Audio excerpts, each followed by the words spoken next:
Star Trek: The Original Series didn't just boldly go where no show had gone before it launched a sci-fi legacy and turned its cast into pop culture legends. But while the USS Enterprise cruised through space, the lives of its stars were often just as dramatic back on Earth. From groundbreaking roles to real-life battles, let's explore how the Star Trek crew has changed over the years. As the fearless and charismatic captain of the Enterprise, William Shatner became a household name. After Star Trek, he stayed in the limelight with shows like T.J. Hooker and Boston Legal, earning Emmy and Golden Globe awards.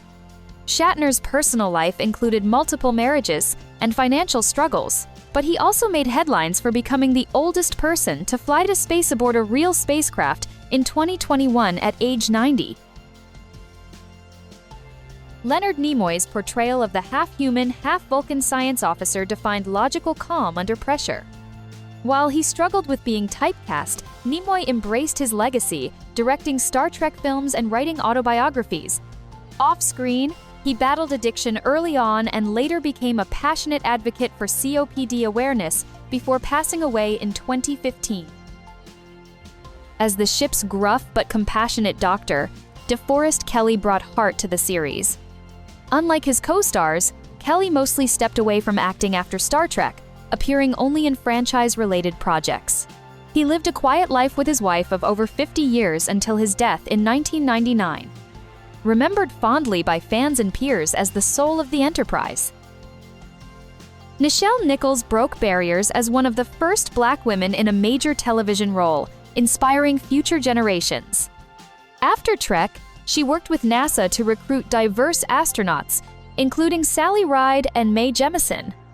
She faced personal challenges, including a legal conservatorship in her later years, and passed away in 2022. Her legacy as a trailblazer in sci-fi and civil rights remains profound.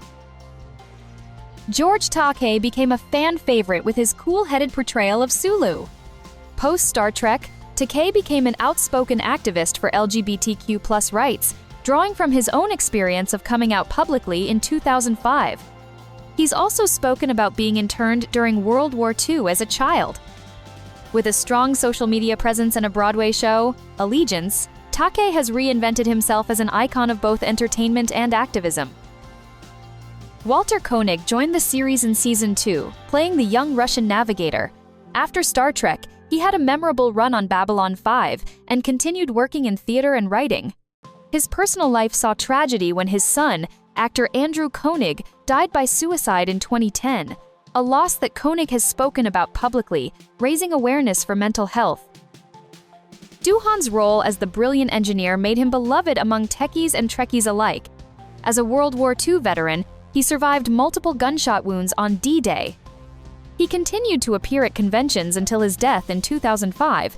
His ashes were later sent into space, a fitting tribute to the man who gave her all she's got. Majel Barrett played the compassionate and loyal Nurse Chapel, but her influence on Star Trek went far beyond that role. As the real-life wife of creator Gene Roddenberry, she became known as the First Lady of Star Trek. She voiced nearly every computer in the Trek franchise until her death in 2008. Barrett also played Lwaxana Troi in The Next Generation, showcasing her range. After Roddenberry's passing, she protected and expanded his legacy, producing several of his posthumous projects. Grace Lee Whitney's Janice Rand was originally intended to be a major character, but she was written off early in the series. Whitney later revealed she was sexually assaulted by an unnamed studio executive, which contributed to her struggles with substance abuse. She eventually reappeared in Star Trek films and became a beloved figure in the fandom, sharing her story of recovery and hope until her death in 2015. Harry Mudd was one of Star Trek's most colorful recurring characters, a rogue con artist with a flair for trouble. Carmel reprised the role in the animated series but passed away in 1986 before he could return for later Trek incarnations. Mudd was revived decades later in Star Trek Discovery, showing the lasting impact of Carmel's original performance. Trelane, the flamboyant, godlike antagonist from the episode The Squire of Gothos, is often viewed as a precursor to the Next Generation's Q character. William Campbell also played the Klingon Koloth, a fan favorite, He embraced the convention circuit in later years and enjoyed renewed recognition before passing away in 2011. Ricardo Montalban brought an unforgettable intensity to Khan in Space Seed and returned in The Wrath of Khan, still regarded as one of the greatest sci-fi villains of all time.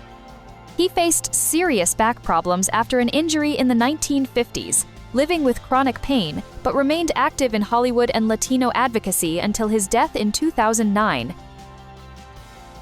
William Marshall's portrayal of the brilliant but troubled scientist in The Ultimate Computer was groundbreaking, a black man shown as a genius on 1960s television. Beyond Star Trek, Marshall had a celebrated stage career, was a classically trained Shakespearean actor, and starred in the Blackula films. He passed away in 2003, but his Daystrom legacy lives on in Star Trek Picard. In the iconic Mirror Mirror episode, Barbara Luna played the seductive and cunning Marlena Moreau. Her appearance was brief but unforgettable, and she has since become a favorite on the convention scene. Luna has remained active in theater and fan events, and has spoken openly about representation for Latina actresses in classic Hollywood. Joan Collins starred as Edith Keeler in Season 1, Episode 28, The City on the Edge of Forever, one of the most emotionally powerful episodes in the series. Her role as Kirk's doomed love interest added depth and heartbreak to the show's usual sci-fi tone. Already a rising actress in the UK, Collins later achieved global fame in the 1980s as the scheming Alexis Carrington on Dynasty, earning a Golden Globe. Off-screen, she has been outspoken about ageism and sexism in Hollywood, written several books, and was made a dame by Queen Elizabeth II in 2015. Frank Gorshin appeared in Season 3, Episode 15, Let That Be Your Last Battlefield, as Commissioner Bele, a half-black, half-white alien locked in a race-fueled feud. The character was a literal representation of racial prejudice, and Gorshin's intense performance helped carry the episode's heavy message.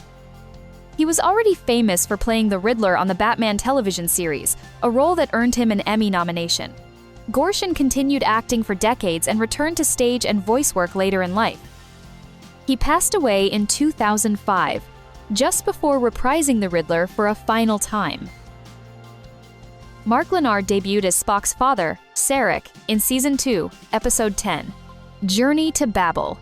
His dignified, stoic portrayal helped expand Vulcan culture and became a cornerstone of Star Trek lore. Lenard would go on to portray Sarek in several Star Trek films and The Next Generation, becoming one of the few actors to span multiple Trek eras. Known for his work in both classical theater and television, Lenard also played a Romulan commander in TOS and even a Klingon in Star Trek, the motion picture. He passed away in 1996 but remains beloved for his contributions to the franchise. In Season 2, Episode 6, The Doomsday Machine, William Wyndham played Commodore Matt Decker, a Starfleet officer haunted by the loss of his crew. His desperate, unraveling performance was praised for its emotional depth and still resonates with fans. Wyndham was already a respected character actor, later winning an Emmy for My World and Welcome to It. Over his 50-year career, he racked up over 100 screen credits.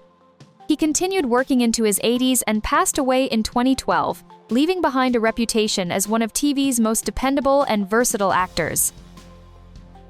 Lee Merriweather appeared as the mysterious and deadly Losira in Season 3, Episode 17, That Which Survives.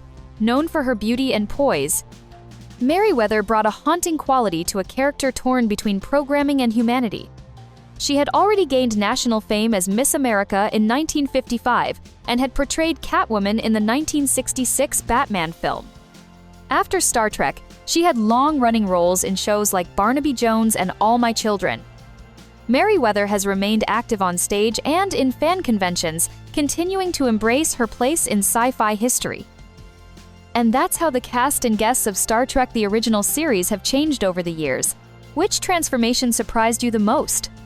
Let us know in the comments, and don't forget to like, subscribe, and boldly go with us on more nostalgic journeys.